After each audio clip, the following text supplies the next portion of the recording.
La chasse aux bonnes affaires a commencé dès 8h du matin. Coup d'œil sur l'actu en bref de ce mercredi avec tout d'abord l'ouverture au centre des congrès d'Épinal de la bourse aux vêtements qui se poursuit jusque ce jeudi midi. Plusieurs milliers d'articles dont la moitié trouvent preneur et l'illustration que le seconde main séduit de plus en plus.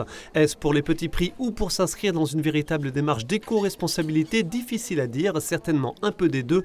Quant aux bénéfices de cette bourse, une partie finance les activités de l'association des familles d'Épinal qui l'organise, l'autre est reversée à l'UDAF des Vosges, l'Union départementale des associations familiales. Prochain rendez-vous similaire ici même, la bourse aux jouets du 23 au 25 novembre. C'est bon, allez on le prend. Quoi de mieux que le planétarium d'Épinal qui, depuis avril et jusque décembre, propose la projection anniversaire autour de l'album légendaire du groupe britannique Pink Floyd pour parler de culture immersive, un lieu parmi d'autres dans la Cité des Images qui accueillera, après 2 éditions à Metz, les Ritchie, rencontres internationales de la culture, de la connaissance et de l'immersif, un événement qui aura lieu du 14 au 16 octobre à l'initiative de la région Grand Est qui souhaite stimuler et structurer cette filière émergente.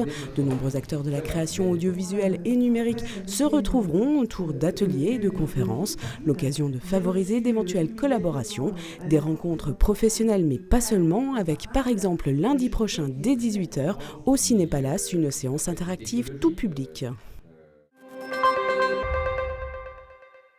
Pour voir le droit sous un nouveau jour, un slogan bien trouvé pour un événement en soirée. Nouvelle édition jeudi dernier de ce rendez-vous proposé au tribunal judiciaire d'Épinal sur un thème d'actualité, la fin de vie, ou plutôt donc le droit et la fin de vie, avec des témoignages croisés de juristes, d'avocats et de bénévoles d'associations, au premier rang desquels ASP Vosges, l'association d'accompagnement en soins palliatifs. Rappelons que le projet de loi ouvrant l'accès à une aide à mourir, examiné en juin en première lecture, a été stoppé net par la dissolution de l'Assemblée nationale.